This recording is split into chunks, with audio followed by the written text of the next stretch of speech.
하나님의 말씀을 두 구절을 보겠습니다. 먼저 갈라디아서 2장 20절입니다. 갈라디아서 2장 20절입니다. 우리 모두 다 같이 한 목소리로 읽겠습니다. 시작. 내가 그리스도와 함께 십자가에 못 박혔나니 그런즉 이제는 내가 사는 것이 아니요 오직 내 안에 그리스도께서 사시는 것이라. 이제 내가 육체 가운데 사는 것은 나를 사랑하사 나를 위하여 자기 자신을 버리신 하나님의 아들을 믿는 믿음 안에서 사는 것이라. 내가 그리스도와 함께 십자가에 못 박혔나니 그런즉 이제는 내가 사는 것 아니요 오직 내 안에 그리스도께서 사시는 것이라. 이제 내가 육체 가운데 사는 것은 나를 사랑하사 나를 위하여 자기 자신을 버리신 하나님의 아들을 믿는 믿음 안에서 사는 것이니라. 아멘. 한 절 더 보겠습니다. 신약성경 베드로후서 1장 4절입니다. 베드로후서 1장 4절입니다. 우리 다 같이 한 목소리로 읽어보겠습니다. 시작. 이로써 그 보배롭고 지극히 약속을 우리에게 주사 이 약속으로 말미암아 너희가 정욕 때문에 세상에서 썩어질 것을 피하여 신성한 성품에 참여하는 자가 되게 하려 하셨느니라. 아멘. 신성한 성품에 혹은 신의 성품에 참여하는 자가 되게 하려 하셨느니라. 아멘. 기도하겠습니다. 사랑이 많으신 하나님 감사합니다.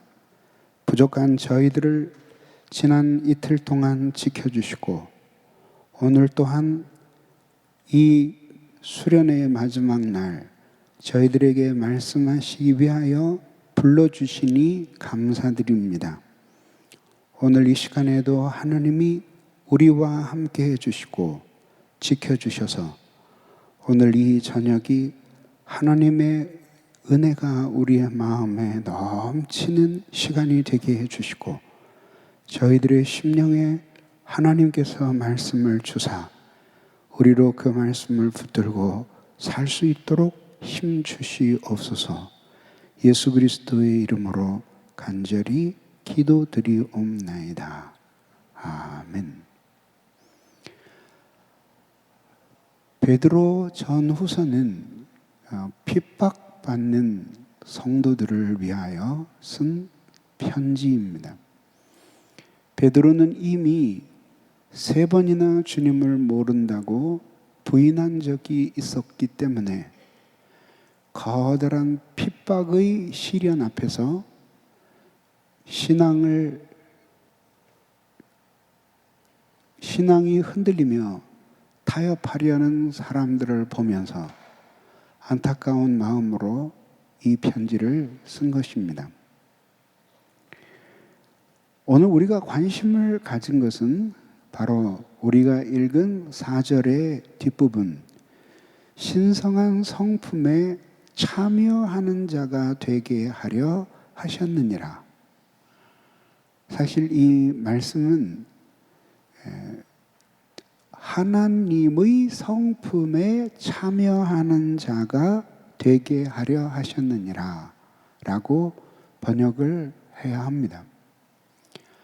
아무튼 어떻게 우리가 하나님의 성품에 감히 참여할 수 있을까 하는 생각을 갖게 되는 것이죠. 그런데 오늘 성경은 분명히 하나님이 우리에게 그 놀라운 구원의 은혜를 주신 것은 그리고 하나님이 우리 주 예수 그리스도를 아는 지식과 은혜와 평강을 우리에게 더욱 넘치게 주시는 그 궁극적인 목적이 바로 우리로 하여금 신의 성품, 즉 하나님의 성품에 참여하는 자가 되게 하는 것이라고 못 받고 있습니다. 자, 그러면 이제 우리는 먼저 지난 2시간에 걸쳐서 배운 바와 같이 그리스도의 인성과 교회의 연합, 그리스도의 인성과 교회의 연합에 대해서 한번 다시 복습해 보겠습니다. 자, 맨 처음 한 인간은 모두 하나님의 형상을 따라 창조됩니다. 죄를 범하기 전 첫 번째 조상들은 하나님의 의와 거룩함과 진리로 옷 입은 사람이었고, 그래서 그들은 아주 탁월하게 하나님을 닮은 영혼 안에서 하나님과 사람과 세계 만물들을 이해하는 놀라운 지성의 능력과, 그리고 또한 사람과 관계를 맺고 하나님이 이 모든 사람들을 사랑하고 만물을 사랑하시는 그 마음을 가지고 세계를 하나님의 의도대로 가꿀 수 있도록 그런 사랑을 주님이 주셨습니다. 그러나 죄로 말미암아 타락하고 하나님과의 관계가 끊어지게 됩니다. 그러나 넓은 의미에서는 아직까지도 하나님의 형상을 가지고 있기 때문에 그는 여전히 죄를 짓는 사람조차도 존귀한 자요. 그리고 그는 그의 인간으로서의 인간된 권리를 모든 사람들에게 인정받는 것이 마땅한 그런 존재가 되었던 것입니다. 그런데 예수 그리스도께서 사람의 몸을 입고 이 세상에 오신 것은 우리를 구원하시기 위함이었습니다. 죄로부터 그냥 한번 용서해 주기 위해서 이 세상에 오신 것이 아니었습니다. 그래서 하나님은 그리스도 예수를 사람의 몸을 입혀 이 세상에 내려 보내심으로써 하나님과의 관계가 끊어져서 이제 희망이 없었던 이 모든 인류들에게 계시하신 구원의 위대한 계시를 구체적으로 실현해 가십니다. 그것이 뭐냐 하면 하나님의 아들이신 그분이 참 하나님으로서 사람의 몸을 입고 이 세상에 오실 때 성령 안에서 인성을 입게 됩니다. 그리고 그 인성은 영원한 것입니다. 바로 그 인성 안에서 우리 모든 인류의 인성과 연합을 이룸으로써 이제 하나님과의 관계가 끊어진 아무 희망이 없는 인간들이 실제적이고 구체적인 방식으로 하나님과의 관계를 회복하고 창조 시에 그가 누렸던 그 충만한 하나님의 생명과 사랑을 다시 자신의 자원으로 삼을 수 있는 길을 열어놓으신 것입니다. 그것을 가리켜서 우리는 그리스도의 성육신적 연합, 그러니까 그 성육신적 연합, 그리스도와 모든 인간의 성육신적 연합이라고 우리는 부릅니다. 자, 그러나 그렇게 인성 안에서 모든 인류와 연합을 이루셨다고 할지라도 그것은 원리적으로 그러한 것이지 실제로 그렇게 그리스도 예수의 인성 안에서 연합을 이룬 인류가 실제적으로 그 삼위일체 하나님 안에 있는 충만한 생명과 사랑을 누리지는 못하였습니다. 그래서 하나님은 또 하나의 연합을 구원 서정 속에 준비하시는데 그것이 바로 신비적 연합입니다. 이 연합은 예수 그리스도를 통해서 성령 안에서 중생함으로, 회심함으로, 칭의됨으로, 또 하나님의 자녀가 됨으로써 그리스도와 실제적으로 맺게 되는 연합을 가리킵니다. 이것은 한 사람 한 사람 개인은, 구원은 개인적으로 받는 것이지만 그 연합은 나 개인과 예수만의 연합이 아니라 이미 있는 교회의 몸에 접붙여져 예수의 생명과 예수 안에 있는 하나님의 생명과 그리고 사랑을 우리가 실제적으로 누리게 되는 것입니다. 이것을 로마서 8장에서는 그렇게 신비적인 연합을, 신비적 연합 속으로 들어가기 전에 우리가 죄와 사망의 법의 지배를 받던 사람들이라면 그렇게 그리스도를 통해 중생하고 회심하고 칭의되고 양자되어서 누리게 되는 그 연합을 생명과 성령의 법, 그것이 심겨졌다고 성경은 가르칩니다. 부채질하지 마세요. 그렇게 설명을 합니다. 자, 그러면 이제 우리가 이 두 가지만을 가지고 본다면 어쨌든 한 사람이 하나님의 형상을 따라 창조되었다는 이유 때문에 우리는 그는 여전히 존귀한 존재이고 그가 어떠한 처지에 있든지 참다운 그 인간으로서의 권리를 인정받아야 된다. 인간을 존엄하게 여겨야 한다라는 것을 알 수 있습니다. 자, 그런데 예수 그리스도께서 오심으로 이러한 요구, 그러니까 인간을 소중하게 여기고 그를 존귀하게 생각하고 어떠한 죄인이라도 그를 미워해서는 안 되는 이유가 성육신 사건과 밀접한 관계가 있다는 거예요. 그것이 뭐냐면 원래 하나님의 형상을 따라 창조되었기 때문에 존엄하고 가치 있는 존재였지만 예수님이 사람의 몸을 입고 이 세상에 오시면서 그 인성 안에서 온 인류를 하나로 연합함으로써 그 인간의 고귀한 가치와 그 인간을 향한 하나님의 사랑은 더 놀랍게 드러났고 그것이 바로 새 계명의 요구예요. 새 계명이 뭐였죠? 너희는 서로 사랑하라.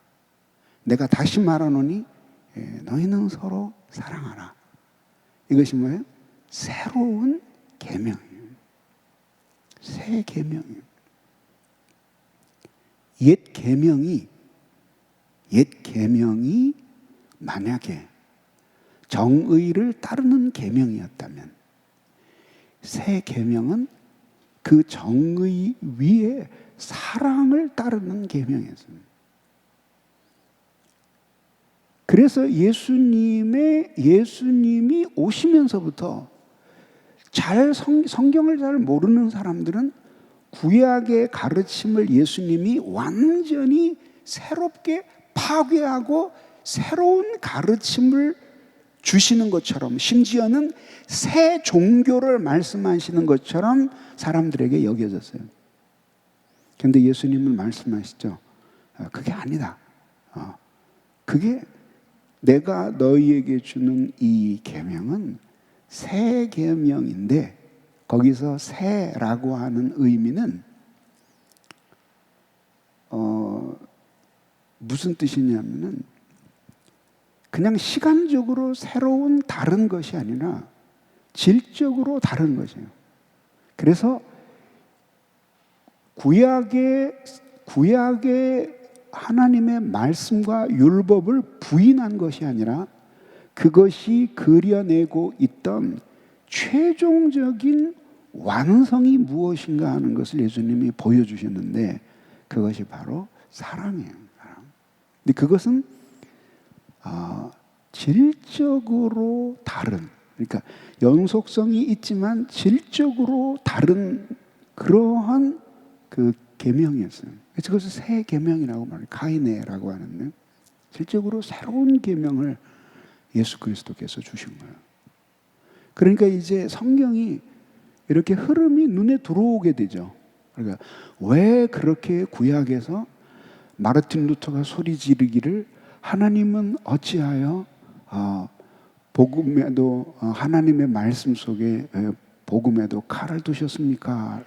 하나님의 말씀에 칼을 두셨습니까? 라고 그렇게 그 울부짖던 그런 사람들처럼 그렇게 엄격하고 무서워만 보이던 율법이 예수 그리스도께 와서 무한한 사랑으로 승화되었는가 하는 것을 이제는 우리가 이해할 수 있게 되는 거죠. 다시 한번 말씀드립니다.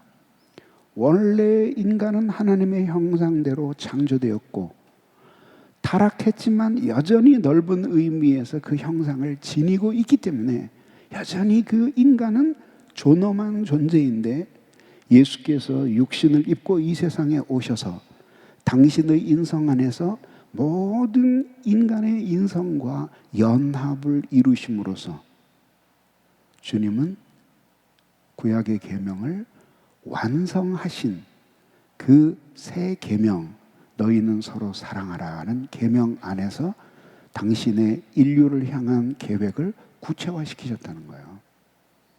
그래서 이제 우리는 그 예수 그리스도의 너희는 서로 사랑하라는 이 계명, 그것이 지향하는 바가 결국은 아담과 하와가 창조되었을 때 이는 내 뼈 중의 뼈요 살 중의 살이라고 했던 그러한 인류의 사회로 돌려놓으시려고 하는 그 위대한 시작이 바로 사람의 몸을 입고 이 세상에 오신 거예요. 자, 그러면 이제 여기까지가 어제 배운 건데, 어제 나온 내용 중에 하나가 이거였죠. 그렇게 이제 신비적 연합을 통해서 중생과 회심과 칭의와 양자됨으로써 그리스도와 맺어지는 특별한 관계, 그것을 그리스도와의 신비적 연합이라고 부르는데, 이것은 단순한 하나님의 사랑의 표현이 아니라 구체적으로 그렇게 성령 안에서 우리를 그리스도와 결속시켜, 그리스도와 결속시켜서 그 그리스도 안에 하나님이 주신 그 충만한 사랑과 생명이 예수를 통해 성령 안에서 예수를, 그리스도를 통해 우리에게 부어지는 거예요. 그래서 마치 전열 기구를 콘센트에 탁 꽂아서 컴퓨터도 치고 악기도 연주하고 렌즈도 돌려서 요리해 먹고 뭐 모든 거를 다 하듯이, 우리 각자 사람의 달란트와 소명, 개성, 원하는 바 모든 것이 달라도 거기에 그렇게 꽂음으로써 거기에서 그 우리 인간으로 하여금 하나님이 원래 주셨지만 죄 때문에 잃어버렸던 그 자원이, 그것을 성경은 하나님의 영광이라고 표현해요. 그래서 하나님의 영광에 이르지 못하더니 라고 얘기하는, 그런 자원을 공급을 받는 거예요. 근데 그래서 어떻게 해요? 이렇게 곤고하고 힘겨운 상황이 돼요. 때로는 시련과 감당할 수 없는 비극적인 일을 만나기도 해요.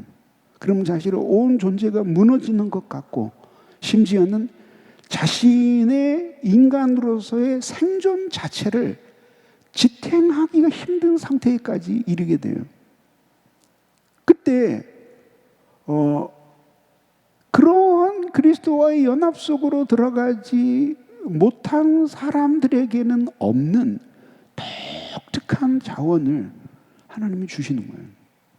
그게 뭐냐면 바로 성령 안에서 우리에게 부어주시는 예수 안에 있는 생명과 사랑.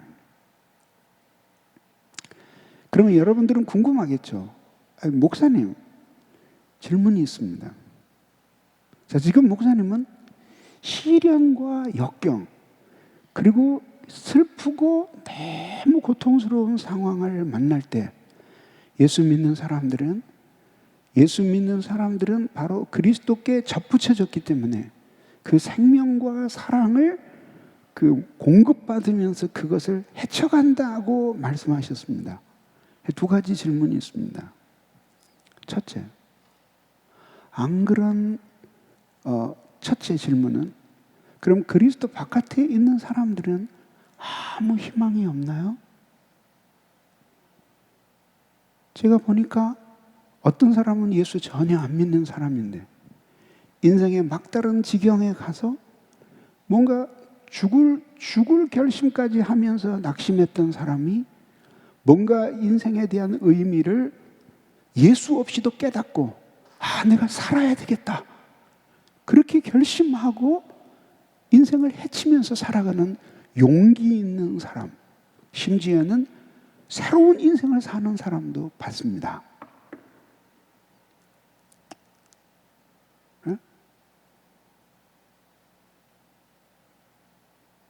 예를 들자면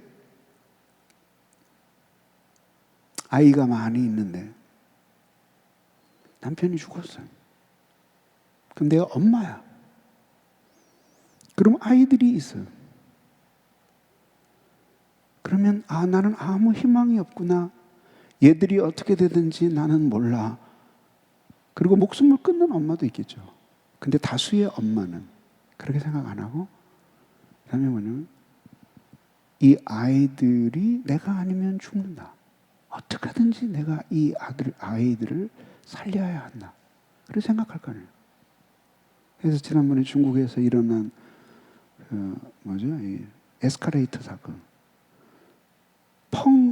툭 하면서 에스카레이터 발판이 빠져들면서 톱니바퀴 속으로 들어가는 거예요. 아이하고 같이. 엄마는 하체가 톱니바퀴에 치이면서 아이는 밀어서 바깥으로 던져버리는 거예요. 이런 힘들은 어디서 오는 걸까? 그런 생각을 하게 되잖아요. 그리고 어떤 사람에게는 이런 힘이 작용을 하는데 어떤 사람은 안에서 파멸로 가. 이런 걸 어떻게 설명할 것이냐.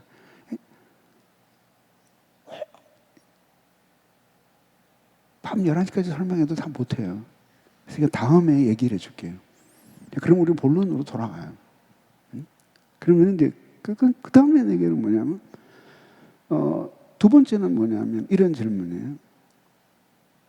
그리고 두 번째는 비슷한 질문인데요.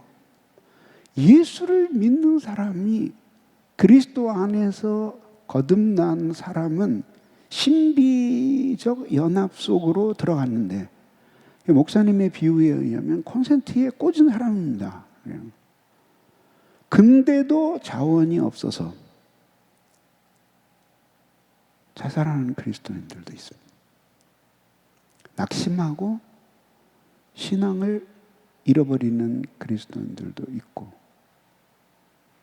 그래서 어떤 사람들은 자살한 사람은 절대로 신자가 아니었다, 그렇게 말하는 사람도 있는데 나는 그렇게 생각 안 해요.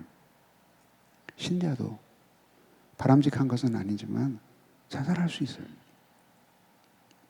자, 그렇게 보면, 그러나 그것은 매우 커다란 죄지요. 칼빈에 의하면 하나님의 주권에 대한 범죄예요. 자, 어쨌든 그렇게 보면, 그러면 왜 그런 사람은 신비적 연합 속으로 들어갔음에도 불구하고 이미 그런 자원을 그리스도 예수를 통해서 성령 안에서 부여받았음에도 불구하고 왜 그런 자원이 없냐? 왜 못 누리냐? 하는 질문이 제기될 수 있는 거예요. 그러면 이제 이것을 어떻게 대답해야 될까요? 이것이 바로 이 대답을 하기 위해서 세 번째 연합에 대해서 우리들이 오늘 생각하려고 하는 거예요. 이것은 뭐냐면 그리스도와의 영적 연합이에요. 자, 신비적인 연합은 중생과 친의를 통해서 그리스도 예수께 접붙여지는 연합이에요. 이 연합을 신비하다고, 신비적 연합이라고 부르는 이유는 이러한 연합 그 자체가 이성의 이해를 초월하는 사건이에요. 그러니까 다시 말해서 인간의 이성적인 사고로는 이해할 수 없는 방식의 연합이기 때문에 이것을 신비적 연합이라고 부르는 거예요. 이에 비해서 오늘 말씀드리려고 하는 것은 영적 연합이에요. 그러면 영적 연합은 그러면 신비한 것이 아니냐? 그게 아니라 영적 신비적인 연합이 중생과 회심을 통해서 예수께 접붙여지는 연합이라면 이 영적인 연합은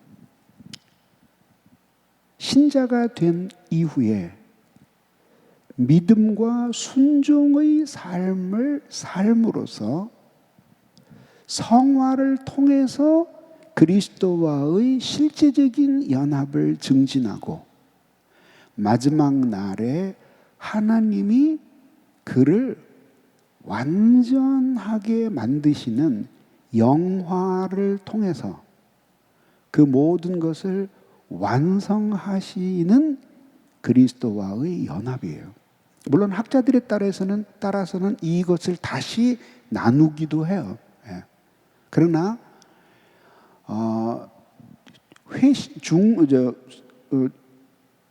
구원받은 인간이 이제 성화의 삶을 살면서 자신의 죄를 죽이고 그 다음에 하나님의 은혜 안에서 살며 자신의 인간의 전 본성이 거룩해져 가는 그 과정은 아직 완전에 도달하지는 못했지만 그것이 지향하는 마지막 목표점이 영화예요. 그런 점에서 사실은 성화에 있어서 경험하는 그리스도와의 실제적인 연합은 그것이 최종적으로 완성된 형태가 영화에서의 연합이에요.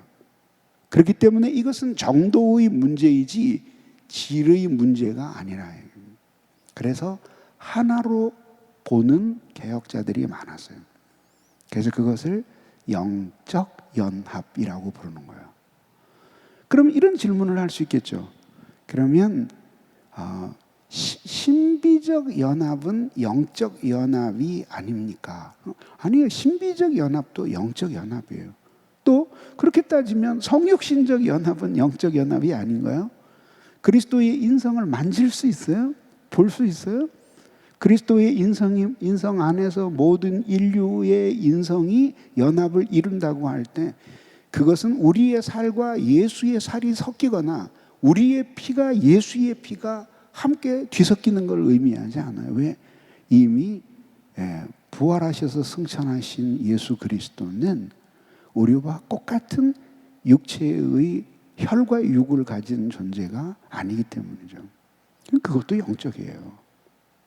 그런데 이것을 신비적 연합과 구별해서 특별히 영적인 연합이라고 부르는 중요한 이유는 이것이 영적 자원의 증진과 밀접한 관계를 맺고 있고, 첫째는 영적 자원의 증진과 밀접한 관계를 맺고 있어요. 그래서 뭐냐면 이러한 연합을 존 오웬 목사님은 중생과 칭의를 통해 맺어지는 이 연합, 그러니까 신비적 연합을 원리적 연합이라고 불렀고, 그리고 성화를 통해서 예수 그리스도와 예수 그리스도를 사랑함으로써 증진되는 그런 하늘의 자원, 생명과 사랑을 충만하게 공급받는 상태의 연합을 실제적 연합이라고 다른 명칭으로 불렀어요. 오늘은 우리는 잠시 전에 갈라디아서 2장 20절을 읽었죠. 누구나 외우는 아주 유명한 구절이죠. 내가 그리스도와 함께 십자가에 못 박혔나니 그런즉 이제는 내가 산 것 아니요 오직 내 안에 그리스도께서 사신 것이라. 이제 내가 사는 것은 나를 사랑하사 나를 위해 자기 몸을 버리신 하나님의 아들을 믿는 믿음 안에서 사는 것이라. 그 성경 구절을 읽으면서 우리들이 느끼는 느낌은 뭐냐면 이 사람은 예수 그리스도와 중생과 칭의를 통해서 연합된 것뿐만 아니라 쭉 실제적으로 지금 예수 그리스도를 아주 온 마음을 다해 사랑하고 예수 그리스도께 온 마음을 다하는 사랑을 받으면서 그리스도와 사실은 혼연일체가 된 것을 발견하게 되는 거예요. 그렇죠. 왜냐하면 사도 바울이 로마서 7장에서는 이렇게 한탄하죠. 오라 나는 곤고한 사람이라. 누가 나를 이 사망의 몸에서 건져내리오. 어떤 사람들은 이러한 사도 바울의 탄식이 사실은 예수 그리스도를 믿기 전에, 즉 중생하고 회심하기 전에 사도 바울이 했던 율법으로 살아가면서 경험했던 견딜 수 없는 고통을 투영한 거라고, 회상하는 거라고 해석을 해요. 그러나 다수의 유력한 개혁자들은 이 성경 구절을 중생한 사람의 고백이라고 보는 거죠. 그러니까 그렇게 우리가 위대하게 생각하는 사도 바울조차도, 순교를 마다하지 않던 사람도 곤고한 것을 경험합니다. 어느 정도로 선을 행하며 살기를 원하는 간절한 소원은 내게 있지만 그러나 내 안에 악이 함께 있는 것을 본다. 우리는 그것을 사도 바울이 어마어마한 죄를 지었다는 증거로 채택해서는 안 되죠. 그 내적인 갈등이에요. 근데 놀라운 것은 뭐냐면 이런 갈등은 무엇인가 하나님의 생명과 사랑 안에서 살려고 몸부림치는 사람들에게 심하게 일어나는 겁니다. 그런데 그런 단계를 지나고 나면 그렇게 자기가 깨뜨려지고 자기를 버리면서 그것을 이겨내는 경지에 이르게 되는 거예요. 그러면 그렇게 이겨낸 것은 어느 한순간에 이기면 그것이 영원한 것이냐? 그건 아니죠. 여러분 한번 생각해 보십시오. 자, 일제시대 때 어떤 사람이 순교의 각오를 하고 순교 직전까지 가요. 그러면 그 사람은 일생 살면서 그렇게 순교하기 위해서 처형대에 오르던 그 똑같은 심정을 가지고 일평생 살았을까요? 그렇지 않죠. 그 변하는 거예요. 예.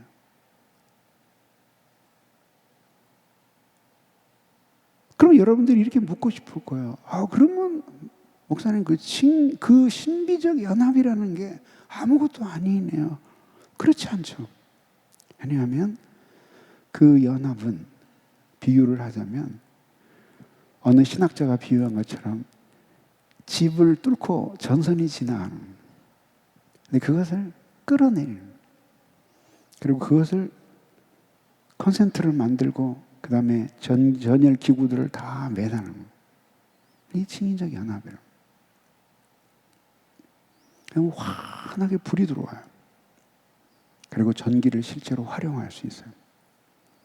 근데 그 활용하게 되는 것이 이제 하나님이 조건적으로 만드시는 거예요. 조건이 뭐냐면 끊임없는 하나님의 진리의 말씀과 성령의 은혜에 의해서 그 공급은 풍성해지기도 하고 아주 말하자면 빈약해지기도 하는 거예요. 근데 그것을 모두 사라지게 할 수는 없어요. 신자는 어떤 식으로든지 그 생명과 사랑이 흘러 들어오고 그 생명과 사랑이 그의 마음속에 젖어 있어요. 피할 수 없어요. 근데 어때요? 너무나 커다란 인생의 시련을 만나거나 혹은 엄청난 에너지를 요구하는 인간관계 속으로 들어가게 되는 거예요. 그런 사람 있죠. 그러니까 단마디로 얘기해서 나 저 인간은 싫어, 죽여버리고 싶어, 이거 말고 제발 우리 순이 되지 않기를. 근데 그가 열린교회를 떠나기를 원하지 않아. 제발 우리 손에 오지 말기를. 그러면 아주 못된 순장하게 가기를 그건 원하지 않아요. 진짜 헌신적이고 그를 사랑으로 이끌어줄 수 있는 순장에게로 가기를 원하는 거예요. 근데 나는 그를 맡기를 원하지 않는 거예요. 맞아요. 이렇게 엄청나게 많은 순장들이 공감을 하고 있잖아요. 이 얘기를 하는데도 그 순원은 자기가 거기에 해당된다는 걸 몰라요. 그죠? 그게 문제죠. 그냥 상태가 좋은 지체들은 10명을 데리고 순을 하는데도 힘이 안 들고, 내가 힘이 없다가 주일날 와서 순 공부를 하고 나면 힘이 생기고 너무 감사한 거야. 근데 그 7명 중에 하나가 무한한 힘을 뺏어가는 거예요. 전화 한번 오면 6시간, 7시간 통화를 하죠. 애인이 없는 것도 짜증나는데 문제가 새벽부터 밤 2시까지 막 수없이 날라오고, 이게 뭐 정신과 의사도 감당할 수 없는 그런 요구를 내게 하는 거예요. 지 엄마도 못 해준 사랑을 내게 요구를 하는 거예요. 내가 낳았어? 여태까지 보낸 시간, 드린 사먹인 빵과 밥, 그게 얼만데? 내준 시간. 그게 무한대로 빨아들이는 거예요. 그런 사람이 하나가 아니라 둘이 생기는 거예요. 근데 그 다음 셋으로 늘어나고 넷으로 늘어나는 거예요. 그럼 어떻게 돼요? 돌겠는 거야, 이게. 그게 뭐냐면, 그래서 결국은 그 자원이 모자라면, 상태가 나빠서 자원이 없으면 그런 사람들은 감당을 못 하는 거예요. 근데 극단적인 예를 든 거예요. 가정을 예를 들어 봅시다. 여러분들이 아들, 딸인데 엄마, 아빠가 저러면 안 된다는 그런 면이 있죠. 근데 어떤 기도를 많이 해요. 그래서 엄마, 아빠가 변합니까? 진짜 어는 있어요. 가랑잎에서 바늘찾기예요. 엄마는 평생 살면서도 자기를 변화 못 시켰어. 근데 여러분들이 한두 번의 기도로 엄마가 변화된다고 믿어요? 그 믿음을 우리는 책망하진 않아요. 그러나 그 믿음대로 안 돼도 같이 살아야 되죠. 근데 그게 한 사람이 아니라 아빠도 똑같아요. 그리고 무슨 모든 사람들을 하여튼 나를 애워싸고 있는 것처럼 만나는 거예요. 자, 그런데 보세요. 하나님의 생명이 있으면, 충만하면 그런 가족들이 너무 불쌍해 보이는 거예요. 그래서 내가 태어난 순서대로 말하면 딸이지만, 태어난 순서대로 말하면 막내 아들이지만, 그냥 어느 날 내가 가장이 된 거야. 아빠도 병든 사람, 엄마도 병든 사람, 동생도 언니도 다 내버려 두면 다 콩가루 될 사람이에요. 내가 희생하고 사랑하고 하면 나와 되잖아요. 근데 내게 그런 자원이 없어요. 그러면 함께 콩가루가 되어버리는 거예요. 그래서 무슨 생각해? 빨리 시집이나 가서 이 지긋지긋한 집을 떠나야지. 그리고 가. 거기 가니까 시댁에 더 놀라운 강적들이 기다리고 있는 거예요. 관계를 맺기 위해서 기다리고 있는 거예요. 이게 여러분 지어낸 가공의 이야기가 아니라 우리가 매일매일 살아가는 현실이에요. 이번에 검사 한 사람이 자살해버렸잖아요. 근데 이제 그런 법조계에 있는 사람들하고 대화를 해보니까 그런 얘기를 하더라고요. 그 상사도 당연히 문제가 있는 사람이지만 아마 그 사람도 이렇게 그 심적인 많은 문제들이 있었을 거라고 추측을 해요. 근데 잘 모르겠어요. 그래서 확실한 거 하나는 뭐냐면 세상의 모든 사람들이 부러워하잖아요. 검사. 검사. 그렇게 생각하잖아요. 야, 저런 사람은. 거기서 자존감이 구겨지고 자기가 짓밟히는 것 같은 아주 비참함을 느끼는 거예요. 모욕을. 그거 왜 그래? 우리 같으면 어떻게 해서? 때려치고 변호사 개업하든지, 아니면은 어차피 그만두면 변호사도 할 수 있는데 한판 붙어보든지, 그래가지고 한번 너 죽자 나 죽자 해가지고 한번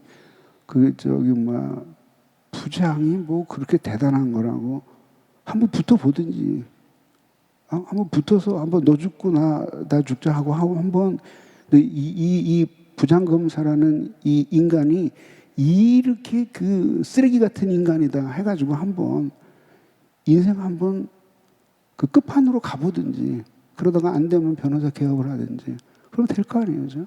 뭐가 겁나겠어요. 그죠? 근데 그거를 자기가 감당을 못하는 거예요. 그러면 내가 묻고 싶어요. 그 사람만 유별난 상사를 만났을까?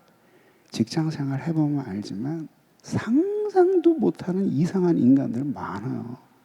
저기 어느 인간이 저런 인간을 승진시켜줬을까? 진짜 얼굴 한번 보고 싶다는. 난 직장 다니면서도 그런 사람 많이 봤어요. 저런 사람은 고용할수록 국가가 손해다라고 생각하는 사람이에요. 올라갈수록 나라는 망한다. 지위가 올라갈수록. 근데 꼭 그런 사람 쪽집게처럼 승진을 해요 또. 그러잖아요. 그런데 시달리는 사람 많아. 그러니까 한 사람이 전근 가면 막 온 직원들이 일어나서 만세삼창을 부르는 거예요. 할렐루야. 막 전근 가게 해달라고 기도를 해. 그런 사람 많아요. 근데 견뎌요. 왜? 남이 모르는 힘이, 자원이 우리에게 있으니까. 힘이 나가. 그래서 저는 직장생활 너무 힘들다. 때려치고 신학교나 가고 싶다. 그런 사람이 신학교 오는 건 아니에요. 아니면은 그만두고 싶다라는 사람들 보면은 항상 진짜 어렵겠지 그 생각과, 두 번째는 뭐냐면 자원이 없구나. 통장에 잔고가 없는 거예요.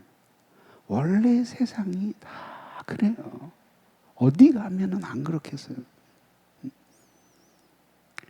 그런 것들을 이겨나가는 게 인생 사는 거예요. 어디를 가도 그렇지 않은 곳이 없어요. 그럼 당하는 거예요. 근데 이거를 하나님이 영적 연합에서 조건으로 제시하시는 거예요.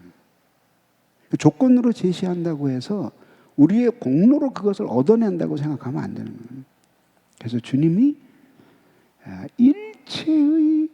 일체의 순종과 믿음으로 하나님을 의지하는 사람, 그리고 일체의 성실함과 부지런함으로 하나님의 뜻을 따라 삶의 모든 방면에서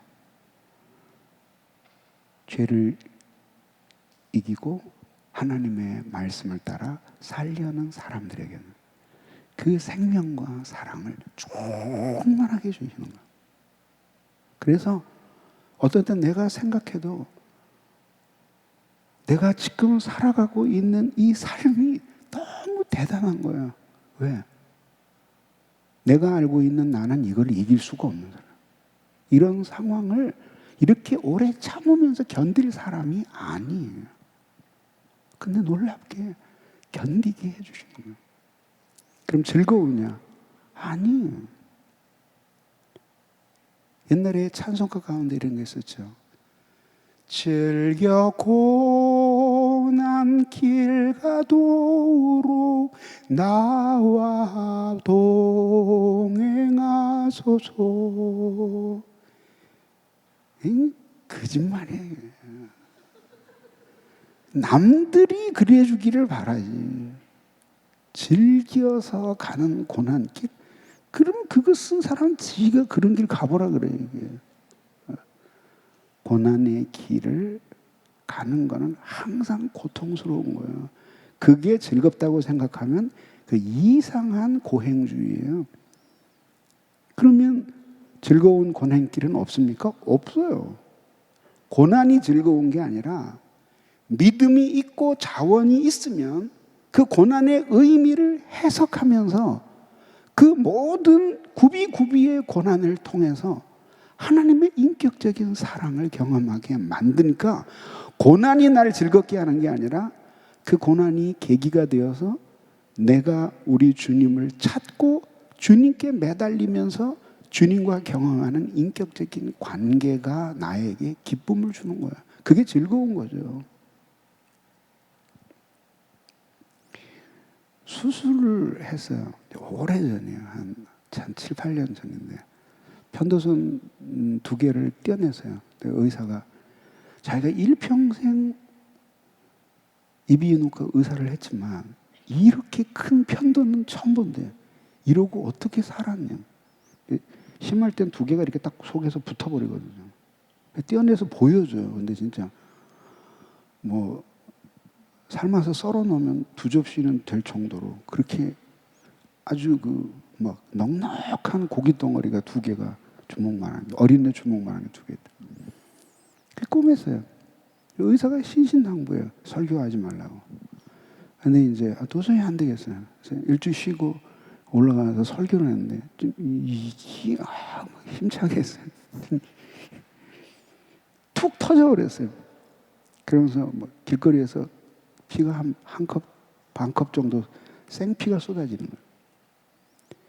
그래서 할 수 없이 병원에 갔더니 병원에서 이제 뭐 얼마나 그 야단을 쳐겠어요. 그래서 결국은 저 강원도에서 누워 있는데, 아우 진짜 제가 많은 수술을 받았지만 진짜 힘든 게 편도선 수술이라고.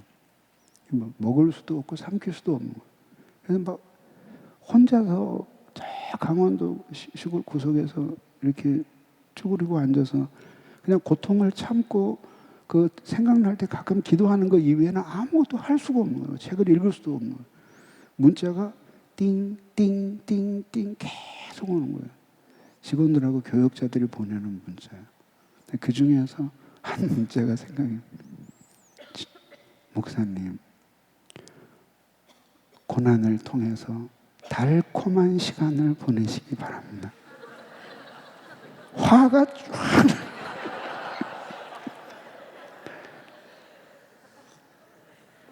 차라리 그냥 인간적으로 목사님 얼마나 아프세요? 저희가 기도해요. 그러면 되잖아. 근데 그러나 이제 생각을 바꿔서 얘는 내 신앙을 얼마나 높이 평가했으면 고통에 비례하는 달콤함이 계속 계속 밀려올 거라고 생각을 해요. 그래서 답장도 안 했어요.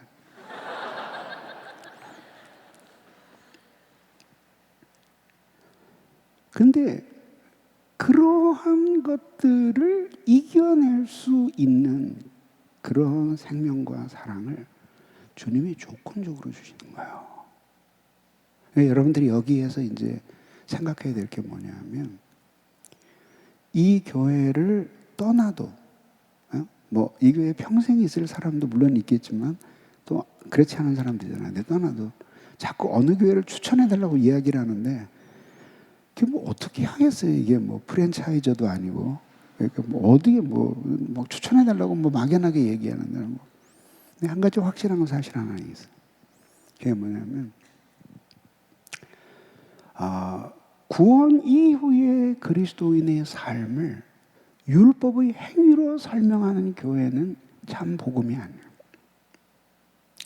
그러나 두 번째, 예수를 믿기만 하면 모든 것이 저절로 잘 될 거라고 가르치는 교회도 거짓말이에요. 그게 뭐냐면, 믿을 때나 믿은 후에나 영원히 하나님의 은혜임을 강조하는 가르침. 두 번째, 구원받은 이후에 순종과 믿음의 삶을, 죄를 이기고 하나님의 말씀에 은혜를 따라 사는 순종의 삶을 강조하는 균형을 이루는 교회예요. 그럼 보세요. 지금 여러분들이 실제로 그런 하나님의 생명과 사랑이 부족해. 불순종해요. 그리고 하나님이 우리에게 이런 생명과 은혜를 신자들에게 어떻게 주시겠다는 방법이 제시되어 있어요. 방법이. 그럼 어떻게? 그것이 바로 하나님의 말씀과 하나님의 은혜를 통해서 하나님이 이런 생명과 사랑을 쭉 풍성하게 누리도록 만들어주는, 빈약하게 혹은 풍성하게, 아주 사라지진 않지만 비교적 적게 풍성하게, 아주 풍성하게, 어떤 때는 감당하기 힘들 정도로 그것이 자신 전체를 삼켜버린 것처럼 그렇게 충만한 생명과 사랑을 얘기하는 거예요. 그 생명이 어떤 생명이에요? 그 생명이 바로 하나님이 인간을 지으신 목적을 따라서 굽히지 않고 계속 살아가게 만드는 힘이에요. 그래서 어때요? 식물이 감동을 했던 중에 하나는 설악산을 갔는데 다 벽이 바위야. 근데 거기에 나무가 자라고 있는 거예요. 꽤 큰 나무. 사진을 찍어 왔어요. 야, 어떻게 저렇게 생생한 생명을, 생명이라고 하는 것은 죽음에 항거하는 성격을 가지고 있는, 죽음에 항거하는. 그러니까 뭐냐면 살아내야 됩니다. 살아내야 되겠다. 단순히 그냥 살아있는 게 아니라 내가 창조된 목적, 그리고 내가 이 세상에 존재하는 의미, 그리고 하나님이 내 안에 주신 존귀한 형상을 따라서 내가 인생을 살아가는 의미를 스스로 찾아가면서 그렇게 나의 삶이 객관적으로 어떤 가치를 인정받고 동시에 나 자신이 이런 삶을 살아서 행복한 그런 사람이 되겠다는 힘이에요, 힘. 이게 생명이에요. 그래서 어때요? 졸업식 때 꽃다발을 선물 받았어요. 확 버리다가 아까워서 나뭇가지가 몇 개 있길래 땅에 꼽았어요. 나뭇가지에다가 본드를 붙여가지고 스티로폼 가루를 잔뜩 붙였어요. 예쁘잖아요. 꼽아놓고 잊어버렸어요. 2월 달에 꼽아놓는데 봄이 됐는데 스티로폼을 찢으면서 싹이 나온 거예요. 그게 뭐예요? 생명이 생명. 이게 생명이에요. 확 찢어졌어요. 피가 철철 흘러요. 싹 피를 닦아내고 붕대로 감고 잤어요. 한 이틀 지나고 나니까 붙었어요. 그리고 3살이 돋아요. 그게 뭐예요? 생명이에요, 생명. 그게 생명이에요. 이제 이해되죠? 어차피 우리는 죽음의 요소를 수없이 만나요. 아까 예로 들었던 그 예화로 들었던 그 순에 온 내 순에 온 그 이상한 사람, 죽음의 기운을 안고 온 거예요. 왜 그 죽음이란 무슨 뜻이에요? 굉장히 말하자면 기분 나쁘게만 보지 말고 참 사람으로서의 생명이 결핍되어 있는 거예요. 그 결핍된 것만큼 죽음이 들어온 거예요. 왜 들어오죠? 우리 얼굴 예쁘잖아요. 일정한 나이가 되면 아무리 발라도 표가 안 나요. 왜 그래요? 피부에 죽음의 기운이 들어온 거예요. 어린 자매들, 17, 16, 17, 세수만 하고 로션도 안 바르고 튀어나왔는데 눈에는 눈곱이 붙어 있는데도 얼굴이 말끔해, 팽팽해. 왜 그래요? 생명이 충만하니까 복원이 되는 거예요. 뭘 먹어도 살이 특정한 부위에만 찌지 않고 골고루 붙어요. 왜? 생명이 작용을 하니까.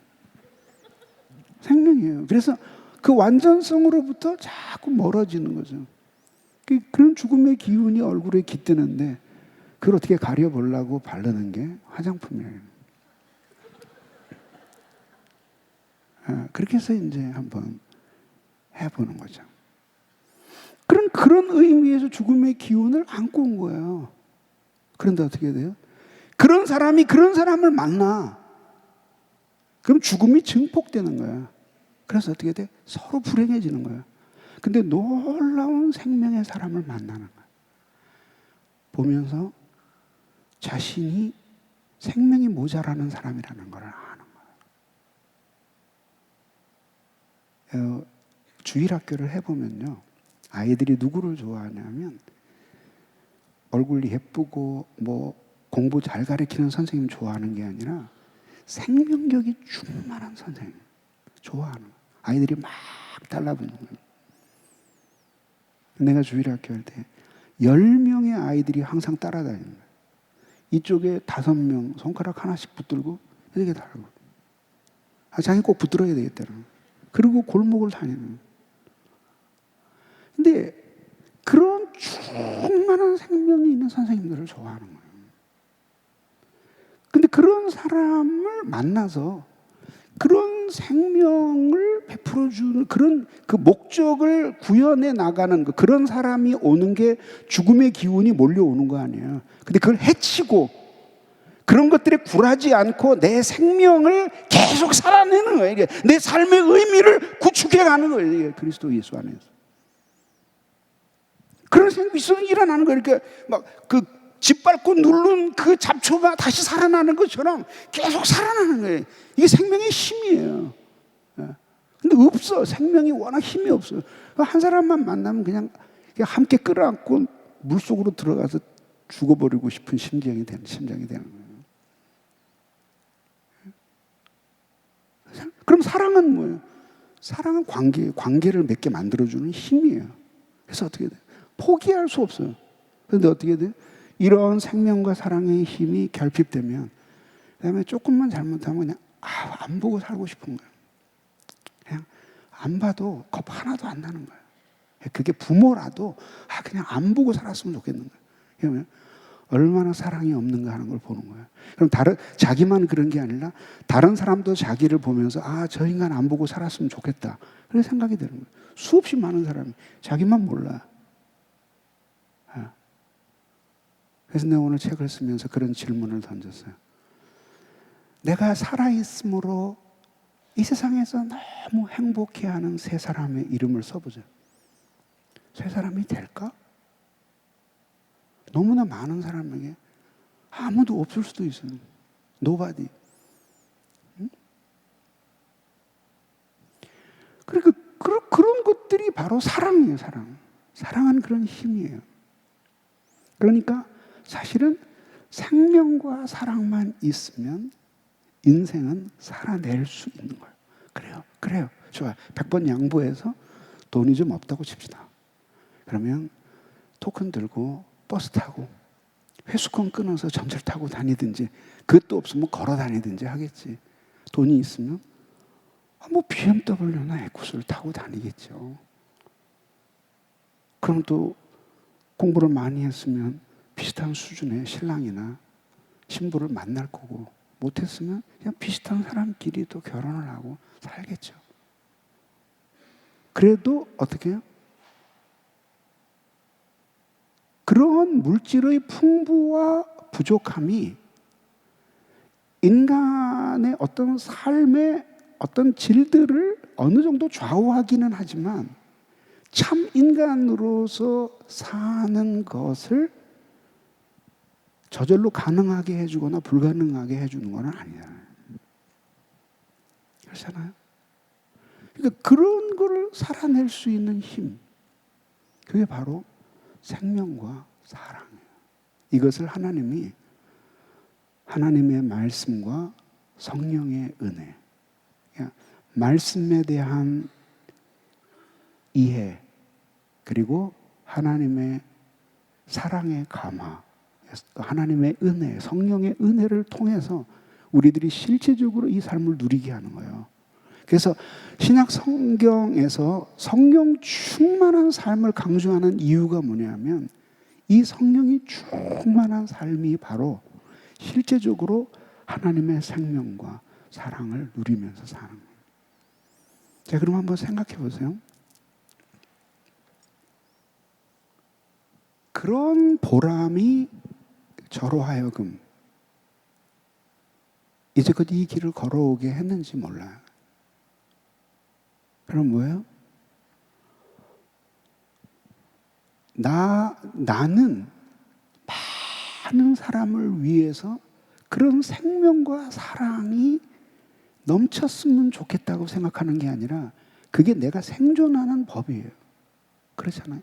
이미 하나님의 사랑이 뭔지, 그 생명이 무엇인지를 맛본 사람들은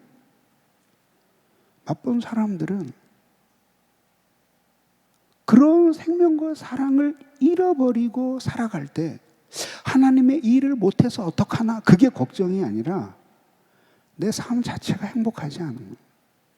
한번 생각해 보세요. 태어나면서부터 앞을 보지 못하는 맹인이 인생 살아가기가 쉽겠어요? 아니면은 그 모든 추억들이 다 있는데 우리같이 성인이 된 상태에서 한 번의 시력을 잃어버린 사람이 힘들겠어요? 한번 생각해 보세요. 보지 못한 사람은 어차피 보는 게 뭔지 몰라요.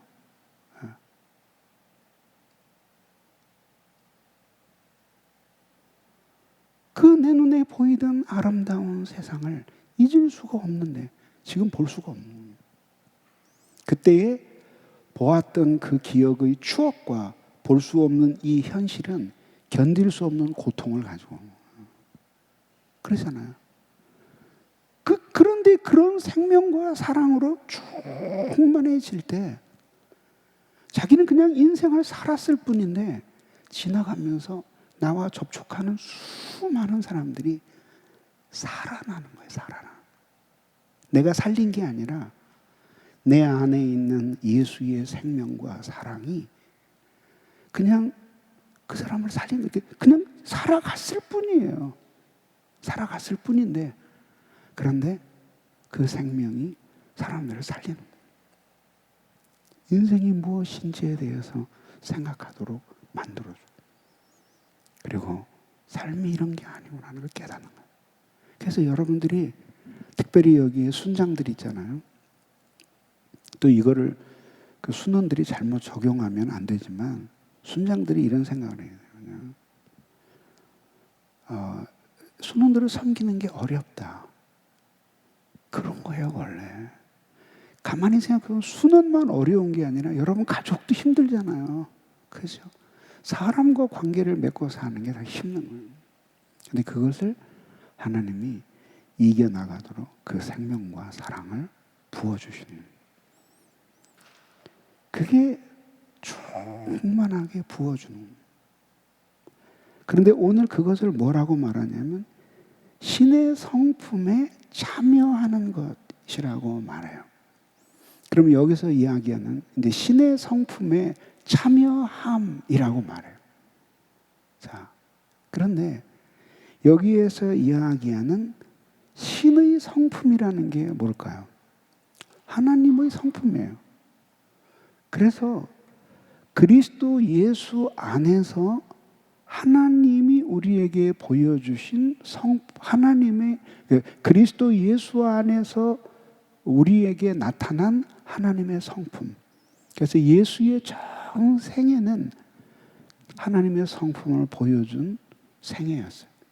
그가 불쌍한 사람들을 바라보며 슬퍼하실 때 그것은 하나님의 긍휼을, 불의한 자들을 향해 진노하실 때 하나님의 의로움을, 정의를, 그리고 못된 사람을 오래 참을 때 하나님의 인내를, 그런 다양한 것들을 보여주는 거예요. 근데 그런 그 눈부신 무지갯빛과 같은 하나님의 다양한 성품이 예수 그리스도라고 하는 예수 그리스도의 성육신을 통해서 나타난 거예요. 비유를 하자면, 내가 들기를 좋아하는 비유인데, 햇빛은 보이지 않지만 프리즘을 통과함으로 7개의 빛으로 빛깔로 분광이 되잖아요. 스펙트럼이. 똑같이 보이지 않는 하나님이 성육신 하신 예수를 통해서 당신의 찬란한 성품을 보여주시는 거예요. 그리고 우리는 그 성품에 참여하는 거예요. 참여한다는 게 무슨 뜻일까요? 그분의 성품을 담는 거예요. 우리가 그분의 완전하신 성품에 우리가 혼합된다는 뜻이 아니라, 하나님은 언제나 하나님이고 우리는 인간일 뿐이지만 놀랍게 하나님의 사랑을, 하나님의 긍휼을, 하나님의 인내를, 하나님의 자비를 닮아가는. 그래서 어떤 결과를 가져와요? 너를 보는 이마다 주 생각하리. 그렇게 우리가 주님의 성품에 참여한다는 게 바로 그런 의미예요. 그래서 어떻게 해요? 그 주님의 성품을 닮아서 사랑 없는 우리가 사랑 있는 사람으로, 의롭지 않은 우리가 의로운 성품을 가진 사람으로, 긍휼히 여기지 않는 무자비한 우리가 긍휼히 여기는 성품으로, 참지 못하는 우리가 인내하는 성품으로 변화되는 거예요. 이게 행동의 변화가 아니라 성품 그 자체가 변화되면서 그런 삶을 살아가는 것이 제2의 본성이 되게 하시는 거예요. 그래서 그 안에서 그런 것이 이루어지는 것만큼 하나님의 생명과 사랑은 우리에게 더욱더 충만하게 역사하는 거예요. 그것이 그리스도 예수의 성품에 참여한다는 뜻이에요. 그러나 이것을 이제 어떻게 이해해야 되냐면, 자, 예수님은 인성과 신성을 가지고 계셔요. 우리는 예수님의 신성이 아니라 인성과 연합되어 있어요. 근데 우리가 이렇게 예수의 성품, 하나님의 성품에 참여한다고 할 때 이게 단순한 닮음이 아니라 예수와 우리가 인성의 연합을 가진 상태에서 닮아가는 거예요. 그러니까 그 그림이 단지 어떤 도덕적인 위대한 인물을 보면서 그 사람과 비슷해져 가는 거하고는 완전히 다른 것입니다. 그런 성품의 변화를 바로 하나님의 생명과 사랑이 그렇게 만들고, 동시에 그런 성품을 본받아서 성화되어 그분을 닮는 것만큼 그 생명과 사랑이 증폭되어서 우리 안에서 더욱 충만하게 역사하면서 나타나는 거예요. 이게 바로 말하자면은 영적으로 하나님의 성품에 참여한다는 이런 영적인 연합의 성격이에요. 자, 그래서 이제 하나님은 우리로 하여금 이런 영적인 연합 안에서 살아가는 삶을 요구하셔요. 그런 영적인 연합 안에서의 삶을 요구하셔요.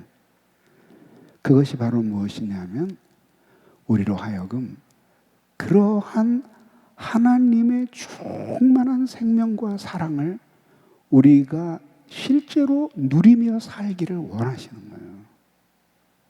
그러니까 우리는 이렇게 생각해요. 내가 그리스도와 함께 십자가에 못 박혔나니 그런즉 이제는 내가 산 것 아니요 그리스도께서 내 안에 사신 것이라. 혹은 사나 죽으나 우리가 주의 것이로다. 이것은 이렇게 위대한 사도나 겨우 고백할 수 있는 것이라고 생각하는데 아니에요. 나는 이런 고백을 일상적으로 하는 헤아릴 수 없이 많은 그리스도인들을 보았어요. 그걸 실제로 교회에서도 지금도 보고 있어요. 다만 그 사람들이 피켓을 들고 나는 이런 상태다라고 말하지 않을 뿐이에요. 그러나 온몸을 통해서 뿜어져 나와요. 그게 바로 그리스도인의 아우라예요. 아우라. 정확하게 2년 전에 저는 여기에서 베드로 전서를 설교하면서 그러면서 우리가 그리스도인으로서의 참된 아우라가 무엇인가를 여러분들에게 설명했습니다. 근데 그것을 가능하게 만드는 것이 바로 하나님의 생명과 충만한 사랑이에요.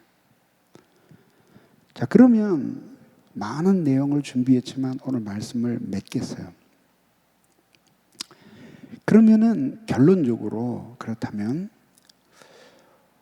그러한 충만한 하나님의 생명과 그리고 그러한 사랑을 누리지 못하면서 사는 것이 우리의 인생의 문제다. 그리고 그리스도인은 이미 신비적인 연합 속으로 들어간 사람이기 때문에 그러한 생명과 은혜를 누릴 수 있도록 주님이 우리의 내면을, 영혼을 변화시켜 준 사람이다. 그러면 우리가 그런 삶을 살지 못하는 이유는 무엇 때문인가? 이것이 결국은 우리의 불순종, 우리의 죄. 그리고 그 죄라고 해서 막 어마어마한 것만을 생각할 필요가 없는. 모든 죄의 질이 같아요. 그래서 하나님을 대적하며 살겠다는 거예요. 자, 그럼 한번 생각해 보세요. 우리가 공기를 마시면서 쉼 없이 병균과 세균 같은 말이지만 세균들이 들어오고 그리고 유해한 요소들이, 원소들이 우리 속에 들어와요. 그런데 그것을 끊임없이 이겨낼 수 있는 저항력이 우리에게 음식, 건강관리 이런 것들을 통해서 계속 주어질 때 우리는 그런 것들이 있음에도 불구하고 살아가요. 자, 그런데 뭐예요? 우리가 살아가는 것도 마찬가지예요. 우리는 그런 것들을 수없이 하루에도 수십만 가지의 생각이 스쳐 지나가고 그리고 생각으로 우리 눈으로 모든 것들로 하나님보다는 세상을 그리고 육체를 하나님의 영광보다는 자기의 번영을 추구하면서 자기의 욕심대로 살아요. 어떤 면에서 우리는 무의식 속에서 그렇게 살아요. 무의식적으로 하나님의 영광을 위해 사는 사람들은 많지 않지만 자기도 모르는 사이에 자기를 위해서 사는 사람들은 아주 많아요. 그래서 필요한 게 뭐예요? 하나님의 충만한 생명과 사랑이 우리에게 부어지기 위해서는 우리에게 절실하게 필요한 게 뭐냐면 하나님의 말씀을 깨닫고 하나님의 은혜를 받아야 할 시간이 우리에게 필요한 거예요. 여기에서 결국은 모든 가르침이 다시 집약이 되는 거예요. 그게 뭐냐면 파이어티, 경건한 삶. 그러니까 어때요? 하나님 앞에 간절히 기도하는 시간이 없이 이런 생명과 사랑이 그냥 있을 거다. 그리고 내 것일 거다. 그렇게 생각하고 사는데 현실은 계속 아니라고 우리에게 입증을 하는 거예요.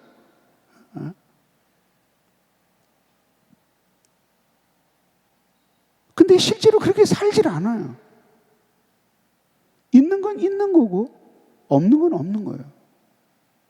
내가 기도하지 않는데 하나님 앞에 간절히 매달리고 그래서 자신의 중심을 토하고 자신의 악을 발견하고 뉘우치고 그리고 새롭게 하나님의 말씀을 따라 살기로 결심하고 삶을 반성하고 그리고 주님께 매달리고 하는 마음을 토하는 기도가 없는데 있어도 여기 생각에나 영향을 겨우 줄 정도지 가슴에까지 내려가지를 않아요. 그게 바로 뭐예요? 형식주의. 예배는 드렸는데 예배를 드린 실제적인 결과가 내 안에 없는 거예요. 기도는 했어요. 근데 뭐냐? 내 마음에조차도 영향을 주지 못해. 하늘을 보자는 그만두고라도 마음에까지. 그러면서 자기도 모르는 사이에 외식하는 그리스도인이 되어가는 거예요.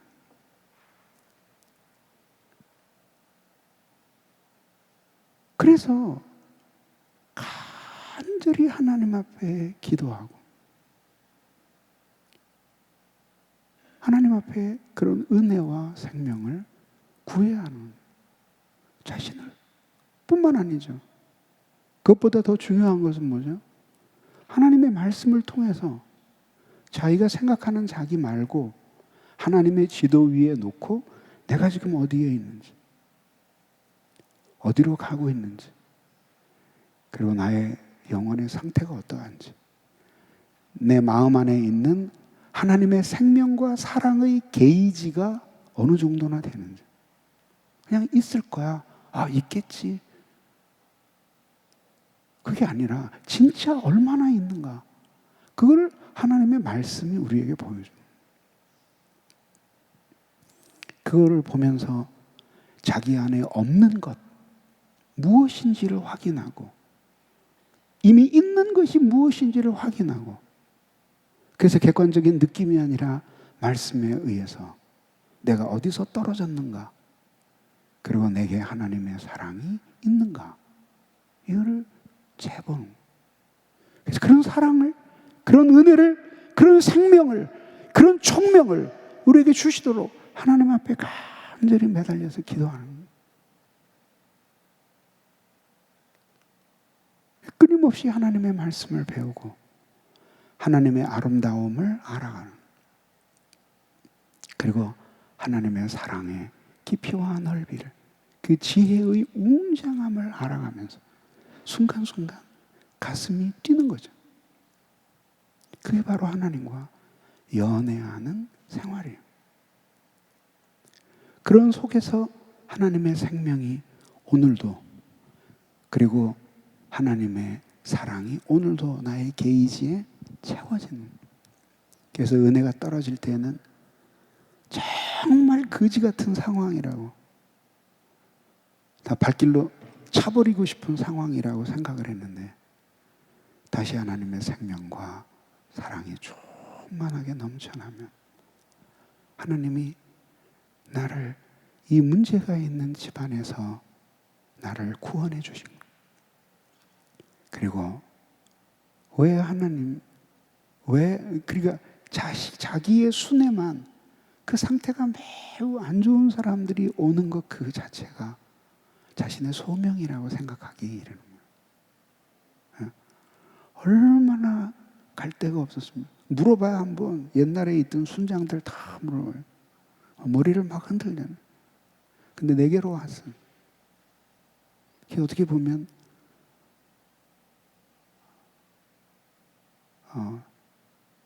그래도 너는 이 영혼을 돌보리라고 나는 믿는다. 그리고 예수님이 보내주신 거예요. 그럼 어때요? 얼마나 놀라요. 여러분 회사에서 그 가슴 벅차는 때가 있잖아요. 그게 어떤 때야? 높은 사람이 딱 불러서 나 좀 받아오. 왜요? 아무한테 맡겼는데 못하더라. 나는 너는 하리라고 믿는다. 그리고 사장님이 딱 과업을 맡겨요. 원래 사장은 이사 상대하고 최소한 본부장 이상 상대하는 사람인데 과장인 나를 불러서 맡기는 거예요. 그리고 말해요. 무엇이든지 필요하면 내게 직접 전화해라. 내가 모든 걸 도와주마. 그런데 여러분들은 그걸 끌어안고 에이씨 이런 걸 왜 나한테 주는 거야? 그런 사람은 있어요. 가슴이 벅차서 올 거예요. 그렇지 않겠어요? 그럼 한번 그 영혼도 생각해봐요. 가다가 돌다가 당구 치듯이 여기서 얻어맞고 저 순으로 가고 저기서 얻어맞고 절로 가고 막 이러다가 온 거예요. 그럼 한번 생각해봐요. 바꿔서 생각해봐요. 야 하나님이 야 얘는 다 바뀌었는데 전도사도 감당이 안 되더라. 너는 할 수 있을 거야. 그거 맡아봐. 은혜든 사랑이든 뭐든지 필요한 거 있으면 나한테 얘기해. 내가 줄게. 부탁한다. 교수님이 맡기셨을 때 그거를 가슴에 끌어안고 가슴 벅차하기 위해서는 뭐가 있어야 되는 거야? 은혜가 있어야지만 자기 안에 이미 생명과 사랑이 있어야지만 그렇게 주님이 자기에게 부탁하는 게 얼마나 감격스러운 일인지를 깨닫는 거예요. 정말 감사합니다.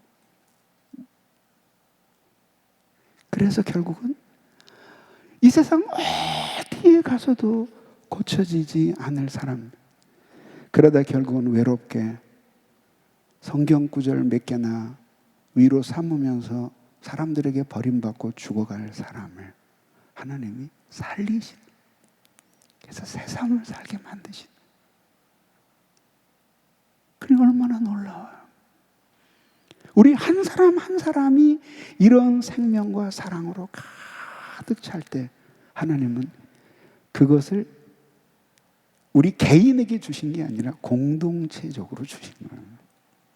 그래서 공동체 모두가 너에게 준 그 생명을 모든 공동체가 누릴 수 있고 내게 준 사랑의 혜택을 모든 공동체가 받을 수 있고 남다른 재능이 있어서 너에게 주신 그 놀라운 지식은 우리 모든 공동체의 것이라요. 그러면서 보이지 않는 교회 그리스도의 몸 자체가 그런 생명과 사랑으로 가득 차게 될 때 그때 그 몸이 세상의 한복판을 지나가면서 접촉하는 수많은 사람들을 살려내는 죽음의 기운이 가득한 곳에 스치고 지나가는 그래서 사람들을 살려내는 얼마나 놀라워요. 그리고 그것이 남을 위해 사는 인생이에요? 아니에요.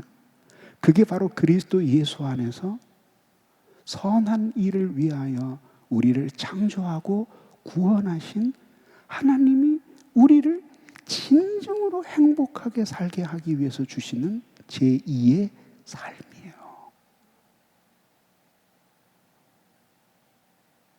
그러니 이제 왜 기도해야 하는지, 왜 성령 충만해야 하는지, 왜 하나님의 말씀을 배우면서 주님의 아름다움에 매일매일 감격하며 살아야 하는지 깨달을 수 있겠죠.